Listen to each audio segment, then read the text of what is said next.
Welcome to this channel. Espesyal ang presentation na ito dahil magbibigay-pugay tayo sa natatangi at pinakadakilang babae na nabuhay sa kasaysayan ng mundo sa araw ng kanyang kapanganakan, ang mahal na inang birhen, si Mama Mary. Ang aking nalalaman at nasaliksik ay isang maliit na ambag lamang at kailanman hindi magiging sapat upang mabigyan ng katarungan ang ginampanan niyang papel sa kasaysayan ng kaligtasan o salvation history. Happy birthday Mama Mary, bukod kang pinagpala sa babaing lahat.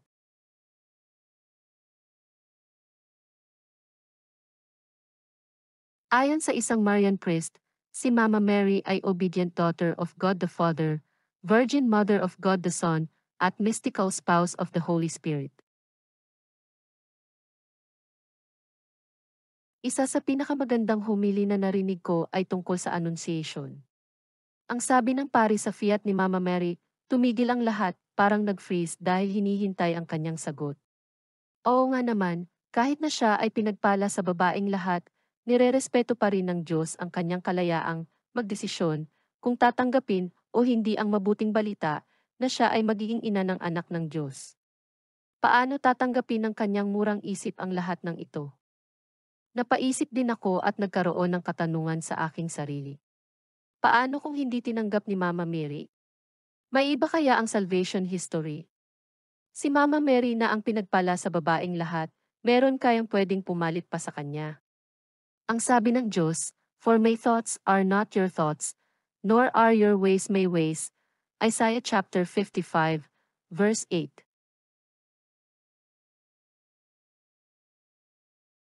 Ang rosaryo daw ni Mama Mary ay paulit-ulit lang na dasal. Ang vain repetitions in prayer ay yaong paulit-ulit na pagsasabi ng mga salita na walang halaga, hindi pinag-iisipan, na basta masabi lamang, walang sinseridad sa pakikipag-usap sa Diyos. Hindi ganoon ang rosaryo ni Mama Mary. Ang sabi nga ni Bishop Fulton Sheen, kapag mahal mo ang isang tao, hindi ka magsasawa na sabihin ng paulit-ulit na mahal mo siya. Ang rosaryo ay biblikal, buhay ng Panginoong Hesukristo at ng kanyang ina.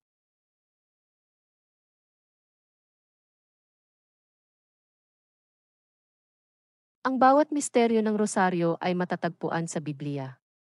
Hindi basta inimbento lamang.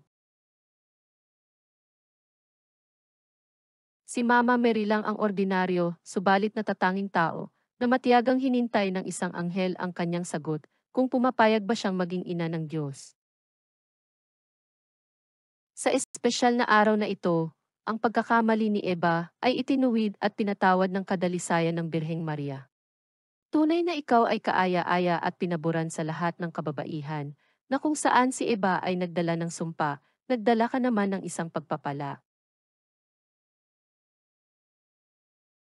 Ang wedding feast in Cana ay nagpapatunay lamang na anuman ang hilingin ni Mama Mary sa kanyang anak ay ibinibigay nito.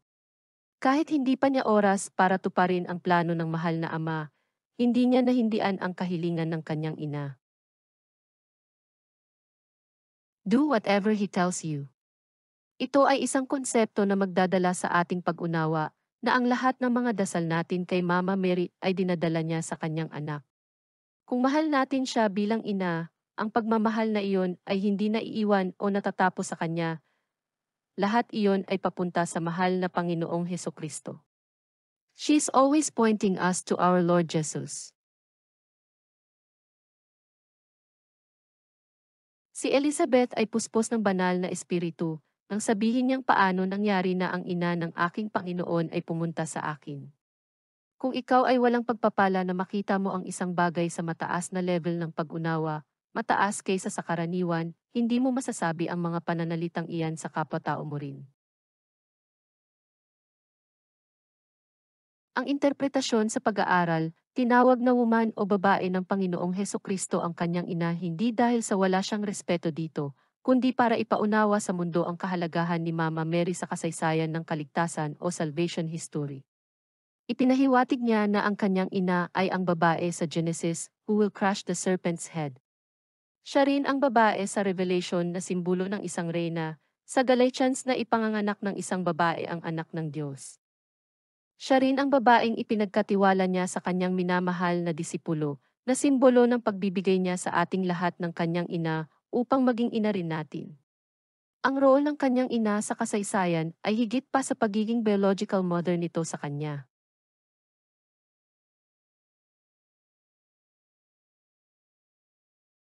Ang arko ay tinatrato ng may paggalang o reverence, hindi siya Diyos, subalit naglalaman siya ng Diyos. Theotokos is a Greek word that means the one who gives birth to God. Sa simpleng paliwanag, dinala ni Mama Mary ang Diyos sa kanyang sinapupunan at ipinanganak niya ito. Siya ang pinili upang ang anak ng Diyos ay magkatawang tao, sa pamamagitan ng kanyang dugo at laman at maging kaisa ng tao. Simpleng kahulugan ng incarnation. The Word became flesh and dwelt among us.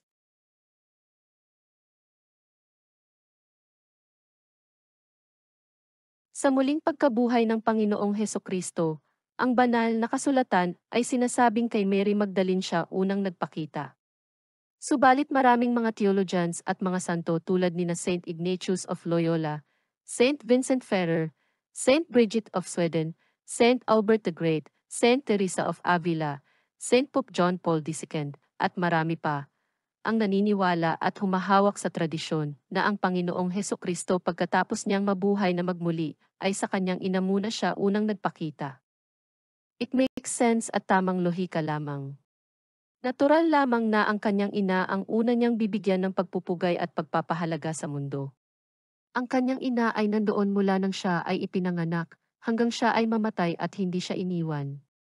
Nagkaroon siya ng human flesh and blood dahil sa kanyang ina. At magtataka siguro tayo kung bakit hindi kasama ni Mary Magdalene si Mama Mary sa pagpunta niya sa libingan ng Panginoon. Simple lamang, nagkita na ang mag-ina. Ayon nga sa John chapter 21 verse 30, Jesus did many other signs in the presence of his disciples that are not written in this book. Sa madaling salita, maraming naganap sa buhay ng Panginoon ang hindi nasusulat sa banal na kasulatan. Ang Militia of the Immaculata ay itinatag ni Saint Maximilian Kolbe, isang worldwide organization na naghihikayat ng total consecration sa mahal na Inang Birhen for spiritual renewal. Noong 10 taong gulang si Maximilian, nagkaroon siya ng bisyon ng mahal na Inang Birhen. Pinapili siya kung ano ang gusto niya, puting korona na sumasagisag ng purity, or pulang korona na sumasagisag ng martyrdom. Pareho niyang pinili at pareho niyang nakamtan. Isa siya sa mga naging prisoners sa concentration camp sa Auschwitz, Poland, noong 1941. May nakatakas na isang preso, sa galit ng mga gwardya pumili sila ng 10 katao na papatayin sa pamamagitan ng hindi pagpapakain o starvation upang maging leksyon sa lahat. May isang napili at ito ay nagmakaawa na huwag siyang patayin dahil may pamilya siya. Sa awa niya, kinausap niya yung komandant na siya na lang ipalit sa pwesto ng lalaki. Sinabi niyang nag-iisa siya, isa siyang katolikong pari.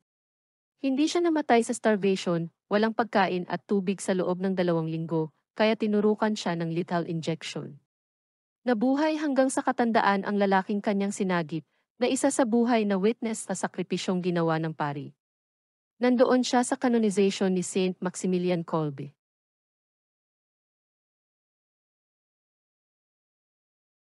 Ang babaeng ito ng pananampalataya, si Maria ng Nazareth, ang ina ng Diyos, ay ibinigay sa atin upang maging modelo ng ating paglalakbay sa pananampalataya.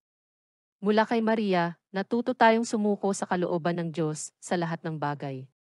Mula kay Maria, natuto tayong magtiwala kahit ang lahat ng pag-asa ay tila wala na. Mula kay Maria, natutunan nating mahalin si Kristo, ang kanyang anak, at anak ng Diyos. Sapagkat si Maria ay hindi lamang ina ng Diyos, siya rin ay ina ng simbahan. Ito ay mula kay Pope John Paul II.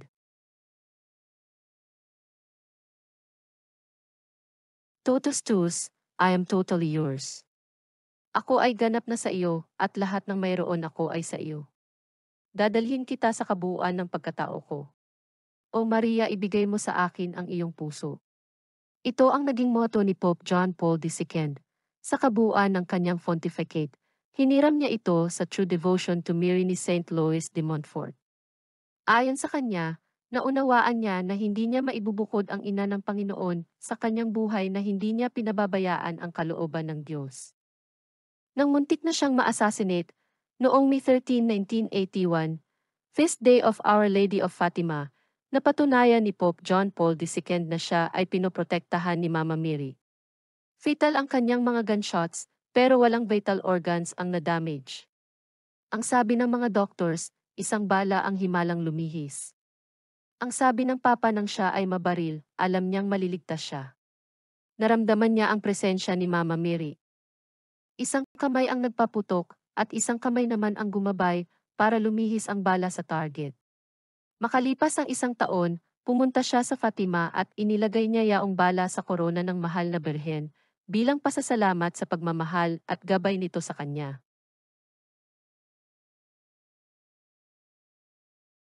Pray for us, Mama Mary, we are totally yours.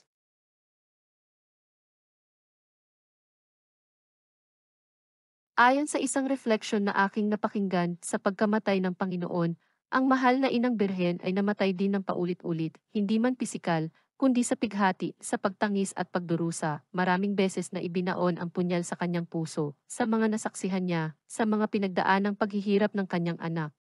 Wala siyang magawa kundi tanggapin ang kalooban ng Diyos. Isipin na lang natin, ang taong nakapako sa krus, ay isinilang niya, inalagaan at minahal ng buong puso at kaluluwa.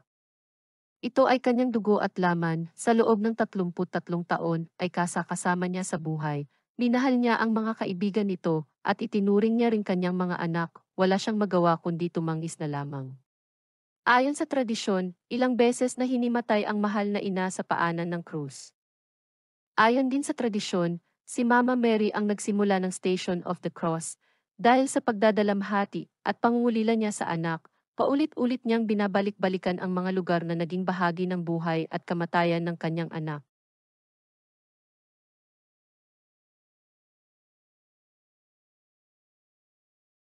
Maraming salamat po sa inyong pagtangkilik. Please like, subscribe, share and press notification button for future upload.